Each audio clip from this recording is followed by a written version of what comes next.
շնորհակալ եմ, որ եկաք տաղավար, ավանդույթի համաձայն ամեն օր այս ժամին,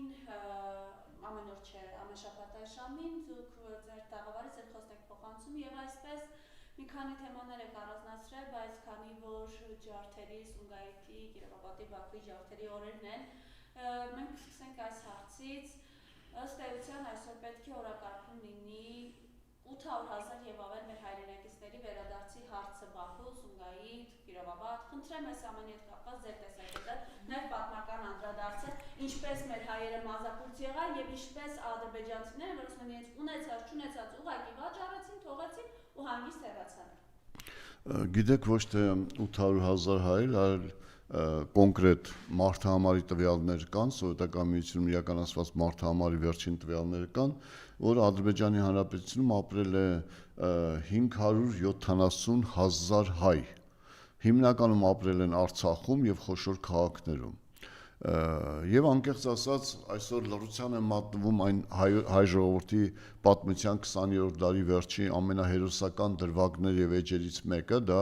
Արցախյան ազատագրական շարժումն է, միացում շարժումն է, Նիկոլ Փաշինյան Ալիևի հետ թեւ-թևի տված, ուսուսի տված, ձեռքի տված, ամեն ինչ անում են, որպեսզի այդ հերոսական էջը իսպար ջնջեն հայ ժողովրդի հիշողությունից։ Նիկոլ Դավաճան, կապիտուլյանտը, այսօր ոչ մի բառ այս ամիս չի հնչել Սումգայիթյան ջարդերի վերաբերյալ։ Եվրոպայում գտնվող արտաքին գործերի նախարար եւ վարչապետ Նիկոլ Փաշինյանը ոչինչ չեն ասում, որ հենց այսօր 88 թվականի փետրվարի 27-ին Ադրբեջանի Սումգայիթ քաղաքում սկսվեց աննախադեպ եւ մարդկության գիտակցությանը անհասալի ոճրագործություն Սումգայիթյան ցեղասպանությունը, հայերի ցեղասպանությունը, որին զոհ գնացին 1200 հայեր։ Իսկ պաշտոնական տվյալներով, Խորհրդային Միության պաշտոնական կեղծված տվյալներով 27։ Ասեմ ձեզ, որ միայն անցած տարի գտել են 30 հայերի թաղումներ շինարարության ժամանակ։ Այսինքն սպանել են, գցել են քաղաքից դուրս, մի փոսի մեջ ծածկել են, որպեսզի հետքը կորցնեն, բայց շինարարություն, քանի որ քաղաքը զարգացել է, շինարարության ժամանակ գտել են 30 հայերի դիակներ։ Ես ուզում եմ անդրադառնալ, որպեսզի նրանք, ովքեր մտածում են, որ 300,000 թուրքերի վերադարձ Հայաստանի Հանրապետություն կամ վերաբնակեցում այսպես կոչված Նիկոլ Փաշինյանի օգտագործած Արևմտյան Ադրբեջան ինչ է սպասում հային, ես բերեմ Սումգայիթյան ցեղասպանության հայերի ջարդերի կոնկրետ նկարագրությունը։ 1988 թվականին Սումգայիթը, որը գտնվում է Բաքվից 30 կիլոմետրի վրա, սկսվում է ռազմաքիմիական արդյունաբերության հիմնադրում այդ քաղաքում։ Եւ այդտեղ վերաբնակեցվում են շատ մարդիկ, այդ թվում նաեւ կալանավորներ։ Օրինակի համար Սումգայիթի 250,000 բնակչից 40%-ը ազատազրկված են եղել նախկինում կամ իրենց պատիժն են կրել աշխատանքային պարտականության ձևով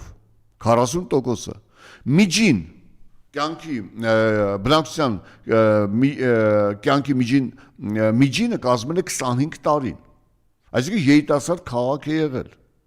250,000 բնակչից մոտավորապես 30-ից 50,000-ը տվյալներն ասում եղել են հայեր։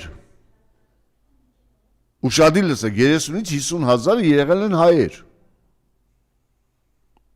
Եվ փետրվարի 27-ին, 28-ին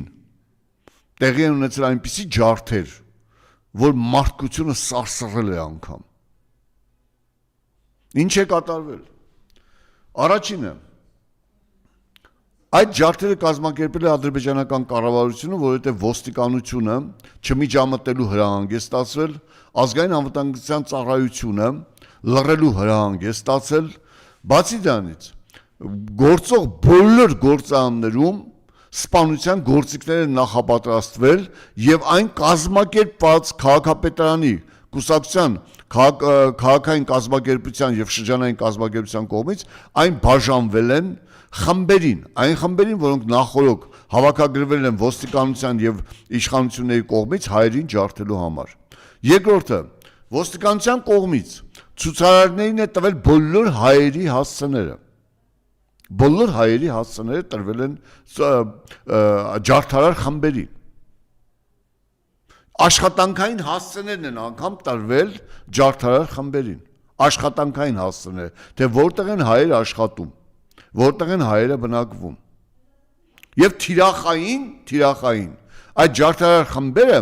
սկսել են ամենադաժան անմարդկային կերպով սպանել մարդկանց։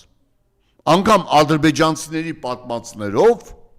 երևում է, թե ինչպես են երիտասարդ աղջիկներին լլկանքներով, բռնաբարելով, ամենադաժան կտանքներով սպանել։ Ինչպես են ծերերին գցել բազմահարկ շենքերի բալկոններից։ Ինչպես են տղամարդկանց ստորացել եւ երեխաներին տղամարդկանց աչքի առաջ մորթել։ Ինչպես են կանանց ստորացել եւ մորթել։ Ինչպես են երեխային եռացած ջրի մեջ գցել եւ հրճվել այդ սպանությամբ։ Ինչպես են թալանել։ Ինչպես են կտրել մատները մատանիների համար, ականջներ ականջողերի համար։ Եվ դա կատարել է թուրք մարդասպանը։ Երբ կարդում ես Սումգայիթյան ջարդերի վերաբերյալ այդ հոդվածները եւ հիշողությունները, քեզ թվում է, որ 15 թվականն է կամ 95 թվականն է 1895 թվականի հայերի ջարդերի մասին ես կարդում։ Թուրքը բոլոր ժամանակներին մնում է թուրք։ Եվ ընդ որում տագնապով Սումգայիթի շրջակայքում գտնվող երկու սովետական զորամասերը տագնապով բոլոր սպաներին, զինվորներին հավաքում են, որպեսզի սպաները ականատես չլինեն եւ չմիջամտեն հայերի պաշտպանության համար։ Այսինքն դա Ադրբեջանի կառավարության, խորհրդային կառավարության կողմից կազմակերպված մեծ սպանդ էր, ցեղասպանություն հայերի նկատմամբ։ Եվ զարմանալին այն է, որ այսօր առավոտյան ես բացեցի հայ մամուլը եւ ոչ միտեղ կառավարության իշխանությունների կողմից որևէ հիշատակում Սումգայիթյան ջարդերի վերաբերյալ ես չտեսա։ Այն դեպքում, երբ Բաքվում բացվում է Խոջալիի ցեղասպանության թանգարանը, Իվանավանում այսօրվա Խոջալիում բացվում է Խոջալիի ցեղասպանության թանգարանը, երկու թանգարան է բացվում, իբր թե հայերի կողմից ցեղասպանված, մինչդեռ ադրբեջանական մամուլ եւ Անձաբ Մութալիբովը հայտարարեցին, որ այն կատարել են ադրբեջանցիները, շփոթելով հայերի հետ